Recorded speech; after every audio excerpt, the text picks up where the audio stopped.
प्रभु को धन्यवाद और सबको फिर से जय मसीह। और आज देखेंगे हम जो शहीद है उनका अंतिम वचन। क्या? शहीद का अंतिम वचन कहने का मतलब मृत्यु के बाद में जो सैया में सोए होते हैं उन लोगों ने कुछ कुछ एक दो शब्द बोलते हैं, जैसे बेटा तुझको आशीष मिले। कोई बोलता है बहुत तू श्रापित हो जा, कोई बोलता है ये जमीन तू चलाना, तू अपने बेटा को रेख देख करना, ऐसे ऐसे शब्द बोलते हैं कि नहीं। अंतिम मरने के वाले समय में जो शब्द बोले जाते हैं उस समय को हम आज देखते हैं। शहीदों का अंतिम शब्द क्या है? शहीद कहने का मतलब वो लोग पहले से ही एक परमेश्वर का जन है। वो परमेश्वर में अपने आप को क्या करते हैं?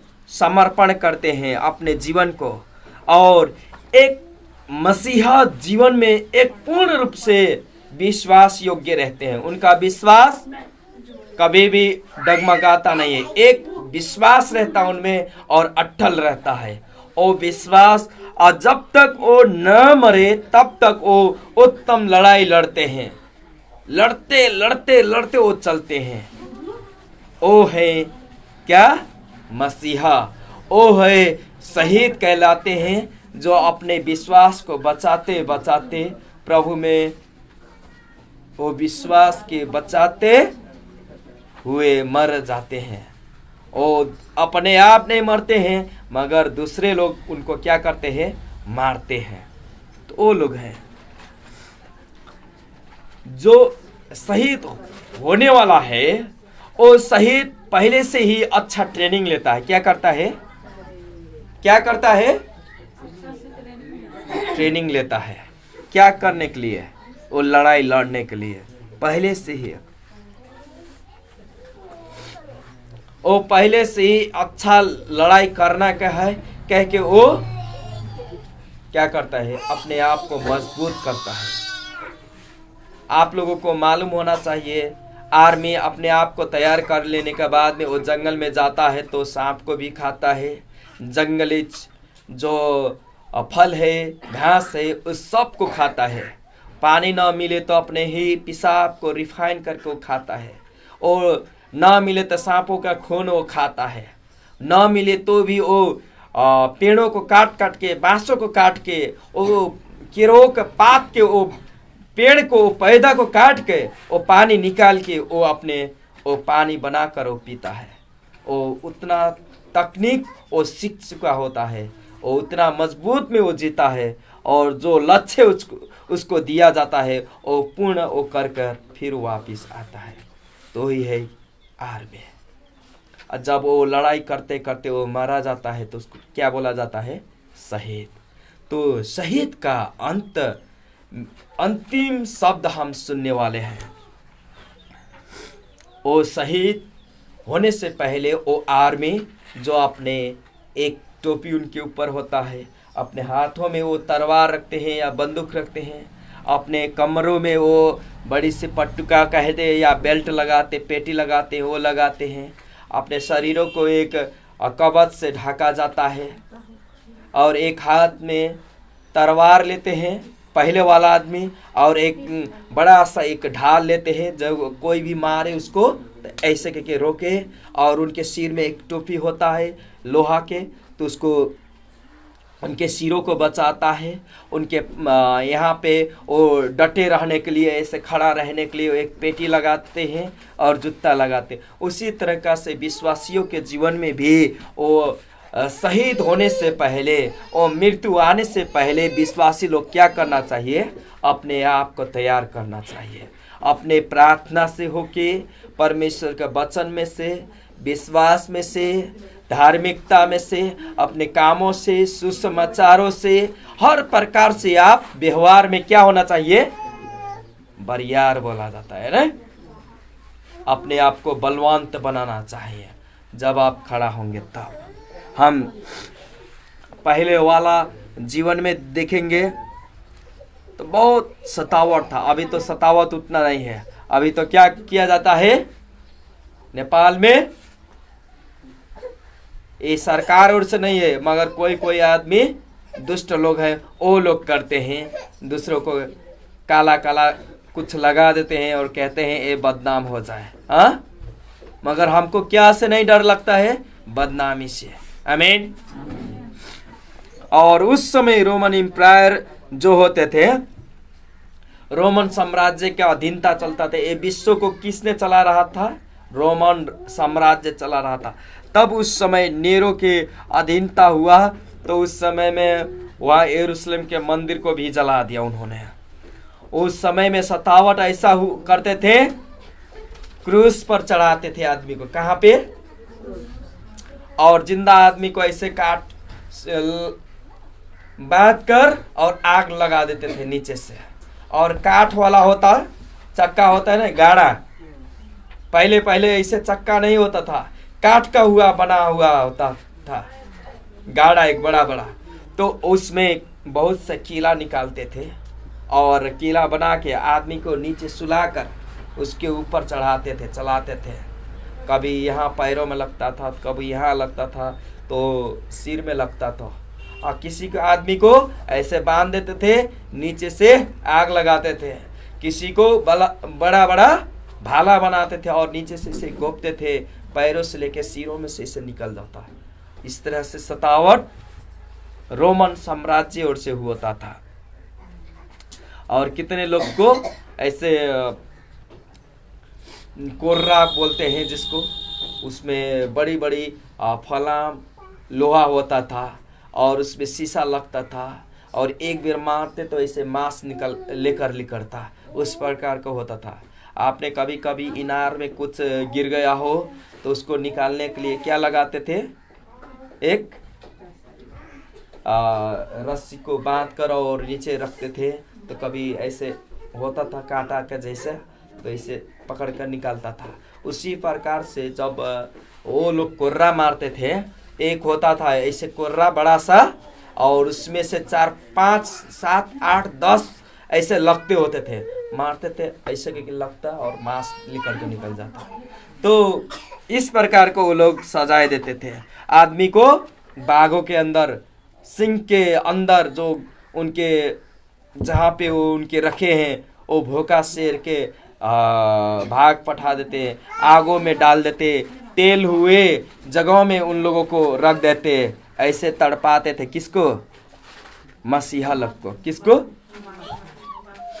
वो लोग विश्वास से नहीं पीछे हटते थे। किस में से नहीं हटते थे? किस में से पीछे नहीं हटते थे? अपने मसीह के ऊपर विश्वास से। आमीन। कितने लोग होते हैं हमारे इस संसार में, तो हम आज चर्च में जाएंगे और संगति में से और चंगा हो जाएंगे तो हम पीछे मुड़ जाएंगे। ऐसे ऐसे आदमी होते हैं। मगर उस समय के विश्वास, वो लोग सच में एक मसीह के जीवन इस तरह से जीते थे जब पक्का परमेश्वर ने अपने आप को दे देते थे, और वो लोग बहुत आशीष में हुए थे। सबसे पहले तो किसको मारा गया? यीशु मसीह को। सबसे पहले वही शुरुआती है, अपने खून से किनने वाले। और उनके किसको कैसे मारे गए? ऐसे लूका 23 में लिखा गया है कि उनको क्रूस में लटकाए तो उन्होंने क्या बोले? इन लोगों को क्षमा कर प्रभु, ये नहीं जानते। आमीन।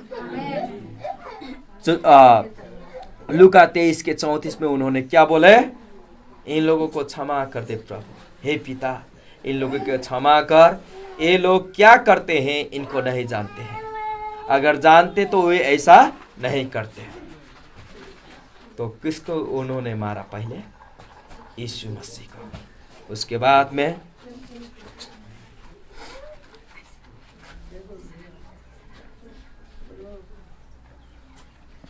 वहां से शुरू हुआ परमेश्वर के जान के सतावट। वहां से सतावट हुआ और चलते ही रहा।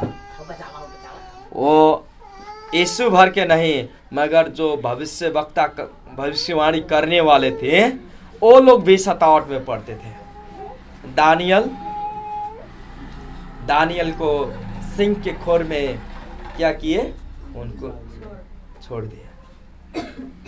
दानियल के दोस्त लोग थे, 3 दोस्त, उन दोस्तों को भी वो परमेश्वर में थे और परमेश्वर को मानते थे। और बड़ी सी सुन के एक मूर्ति बनाई गई और उस देश में, बेबीलोन के देश में नबूकदनेस्सर राजा ने बनवाई और कहा कि जब जब एक तुरही बजे तो एक सुर में, एक ताल में क्या करे, आके उनके आगे दंडवत करे, सिर निहुराए और नबूकदनेस्सर राजा सबसे महान है कह घोषणा करे।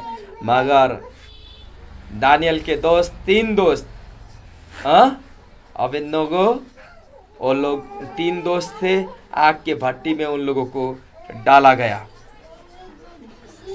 और एर्मिया को भी उसी तरह का से बहुत मारे उनको भी, कभी मट्टी के गहराई में, कभी गुफा के अंदर, कभी जेल के अंदर, कभी भाला से मारते थे। इस तरह से सतावट हुआ। मगर प्रभु जानते हैं कि कैसे अपने जनों को सुरक्षा देने के है। आमीन। स्टीफन, आपको मालूम है स्टीफन को कैसे मारा गया? कैसे मारा गया स्टीफन को? पत्थर से उसको मारे। कैसे मारे? वो घुटना टेका, ऐसे टेका, उन्होंने घुटना भूमि में रखकर उन्हें और प्रार्थना करने लगे ऊपर और आदमी लोग उनके ऊपर पत्थर बरसाने लगे और मारते गए। वो बोले कि मैं स्वर्ग उगरा हुआ देख रहा हूँ, ऐसा खुला हुआ देख रहा हूँ। उन्होंने बोला, किन्होंने कहा? स्टीफन ने। उन लोगों और बड़ा रीस उठा लिया अपने ऊपर और उनके ऊपर बरसात करने लगे। मगर उन्होंने कहा कि प्रभु इनको क्षमा कर, मेरे पाप जो कर रहे हैं, मेरे लहू की दोष इनमें न लगे। आमीन। किसने क्षमा दी? स्टीफन ने। मालूम है, वहां पर एक क्षमा देने के कारण से एक आदमी बचा। कौन था वो आदमी? तारसस के शाऊल, जो उनको नाम परिवर्तन किया गया, उसका नाम पावल हुआ। उसी के कारण से आज और हम जीवित हैं। आमीन। मारने वाला, वो पत्थर से मारने वाला आदमी जो शाऊल था, जो सरकारी नौकरी में आगे था, उसी आदमी को प्रभु ने चुना और उसी के द्वारा आज और आप और हम क्या है? जीवित है। आमीन। सताने वाला नहीं पड़ा, मगर परमेश्वर बड़ा। वो लोग क्या करते हैं? एक दिन वही प्रभु को सेवा करने के लिए वो लोग भी घुटना टेक देते हैं। आमीन। आप लोगों को एक आदमी, हम बार बार कहते हैं, और वहाँ पे काठमांडू को उदाहरण देते हैं। एक ब्रदर था जिन्होंने पास्टर को काठमांडू के और टूटी खाल के राहों में मार रहा था और उसको गाली कर रहा था, तू सुसमाचार प्रचार करता है, ये ऐसा बोलता है, वैसा बोलता है कह के बहुत उसने उसको पीटा और राहों में दौड़ा के मार रहा था। उसके 10 वर्ष के बाद में वही आदमी प्रभु का जन्म हुआ, वही सुसमाचार प्रचार करने लगा। आमीन। कौन? वही आदमी जिसने 10 वर्ष पहले आदमियों को मार रहा था, वही प्रभु में विश्वास किया और प्रभु के प्रचार करने वाला काम वो काम करने लगा। एक आदमी, स्टीफन ने कहा कि एक शब्द बोला, इनको क्षमा कर। क्षमा करने के बाद में शाऊल बचा, पावल हुआ। यीशु ने कहा कि पिता इनको क्षमा कर, ये नहीं जानते क्या कह रहे हैं। एक बिशप, एक पास्टर के समान, जो इग्नासियस एंटियोक की पास्टर थे, उन्होंने बोला कि मैं परमेश्वर का एक गहू है जो इन लोगों में बोया गया है। मैं तो बाघ के दांतों के नीचे पड़ रहा हूँ और अब मैं जल्द से परमेश्वर के पास में रहूंगा और परमेश्वर के भोजन बनकर इनके पास में रहूंगा। आमीन। वो कैसे मरने वाला था? बाघ के सिरों के दांतों से, अर्थात उनको बाघ की खोर में, सिंह के खोर में उनको डाला गया और उन्होंने कहा मैं परमेश्वर का क्या हूँ? एक गहूँ है और इन लोगों को बीच में परमेश्वर की रोटी बन के रहूंगा। आमीन। वो मारे उनको कहाँ पे? सिंह के खोर में, मगर वो क्या बन के रहेंगे? एक रोटी बन के रहेंगे प्रभु में। ऐसा उन्होंने बोला। एक विलियम टेंडल थे, उन्होंने बहुत भाषा उनको मालूम था। उनको कैसे मारा गया? ऐसे बात कर उनके घाटी को क्या कहते हैं, मड़मोड़ के उनको मारा गया और नीचे से आग लगा दिया गया, तो उनको मारा गया। मगर उन्होंने क्या कहा? मुझको जैसे ये बाइबल मिला है उसी तरह से हर आदमी के पास एक एक बाइबल होना चाहिए। आमीन। क्या होना चाहिए? क्योंकि उनको मालूम था कि इसमें कितना सत्य है। तो उन्होंने कहा, विलियम टिंडल ने अपने देश के, इंग्लैंड की राजा की आंख खोल दे प्रभु। क्या कहा? इंग्लैंड की क्या कहा उन्होंने? Lord open the king of England's eyes. उन्होंने कहा हे प्रभु इंग्लैंड की राजा की आंख खोल दे। उन्होंने प्रार्थना की और समय बीता और इंग्लिश में बाइबल आया। अभी देखेंगे तो विश्व में इंग्लिश के बाइबल विभिन्न भाषा में अब हो गया। हिंदी में, तेलुगु में, नेपाली में, भोजपुरी, जितने भी नेपाल में भी कई भाषा है, चौधरी, भोजपुरी, हिंदी, मलयालम कहते हैं या बिहारी भाषा कहते हैं, जो भी भाषा कहेंगे उसी भाषा, चितवन की जो भाषा है वहाँ की भाषा में भी रहने दो, भी भाषा में क्या है? बाइबल है। विलियम कैरी है, उन्होंने कहा परमेश्वर में expect great thing from God, attempt great things for God. परमेश्वर में बड़ी इच्छा रखिए और परमेश्वर में बड़ी कार्य करिए। आमीन। क्या कहा उन्होंने? परमेश्वर में बड़ी इच्छा रखिए और परमेश्वर के बड़ी काम करिए। उन्होंने क्या किया? अपने देश को छोड़कर कहाँ पे आए? इंडिया पे आए और उन्होंने जो डिक्शनरी है इंग्लिश टू नेपाली उन्होंने बनाए इंग्लिश में, और एक इंडिया के पहला बाइबल कॉलेज उन्होंने शेररामपुर बाइबल कॉलेज बनवाए। वहाँ पे सती प्रथा चल रहा था तो सती प्रथा को रुकवा। सती प्रथा मालूम है आपको?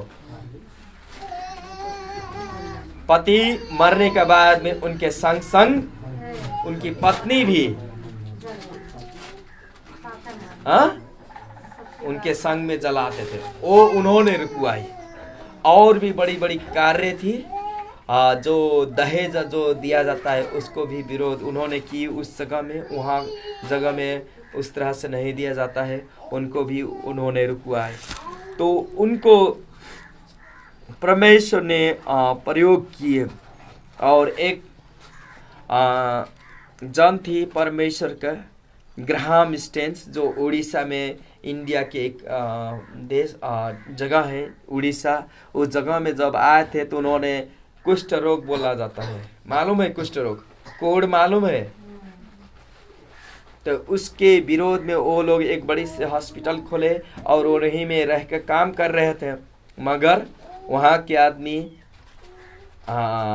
विशेष कर उन्होंने नाम दिया, ये धर्मांतरण कर रहा है, वो कर रहा है, ये कर रहा है, कहकर उनको एक कार में उनको 2 बेटे, उनके एक तिमोथी और एक फिलिप को 10 वर्ष और 6 वर्ष को, और उनके संग उनका नाम था ग्राहम स्टेन्स, उनको तीनों जन को एक गाड़ी में जला दिए और उनके बेटी और उनकी पत्नी लंबे समय तक वहाँ पे सेवकाई की। वो अमेरिका से ह्यूमन राइट्स में जब केस हुआ तो उन्होंने 2-4 आदमी को वहाँ पे उन लोगों ने पाया कि दोषी, और उन्होंने खोज नीति की तो कहा कि कोई भी धर्मांतरण नहीं हुआ है उस तरह से जो ज़बरदस्ती और किसी को ये ले लो वो लोग ले लो कह के ऐसा नहीं हुआ है, मगर सो इच्छा से वो लोग क्या किए हैं, अपना जीवन परिवर्तन किए हैं कह के। तो एक क्या है, आपको हम बता रहे हैं कि उन लोगों का अंतिम शब्द है क्या, अंतिम शब्द वो चाहते थे अपने आप को तो बलिदान कर दिए, मगर वो डटे रहे किसमें, प्रभु में। आमीन। एक सिपाही क्या कहता है, मैं मरने के लिए जन्म लिया। वो सिपाही क्या बोलता है, मरने के लिए, और बोलता है कि मैं लड़ाई करने के लिए आया हूँ, अपने देश को बचाने के लिए जन्मा हूँ। कहता है कि नहीं है कार में, जिस जगह में वो रहता है उस वासी को सुरक्षा देने के लिए वो खड़ा रहता है कि नहीं है। नवलपरासी में अगर एक यहाँ पे है, कहाँ पे, बैरागनाथ, और एक सुनौल, एक और बर्दघाट, एक और त्रिवेणी में, और बेलाटारी में, और गोबरहिया, सेमरी, गोपीगंज बोला जाता है, एक परासी, और बॉर्डर के आसपास में क्या रहते हैं, आर्मी पुलिस जो रहते हैं, दलगण कहते हैं, वो लोग रहते हैं। कोई चोरी ना कर पाए, किसी को दारू पी के मारे ना जाए, कोई खून खराबी ना हो जाए, वो सुरक्षा देने के लिए रहते हैं। तो कृष्ण में भी जो जहाँ रहते हैं वहाँ की सुरक्षा के लिए उन लोगों भी क्या करते हैं, प्रचार प्रसार करने से लेके वो प्रभु में जो भी वो कष्ट में पीड़ा में उनके लिए प्रार्थना से लेके वो प्रभु में अटल रहते हैं, प्रभु का काम करने के लिए। आमीन, हालेलुया।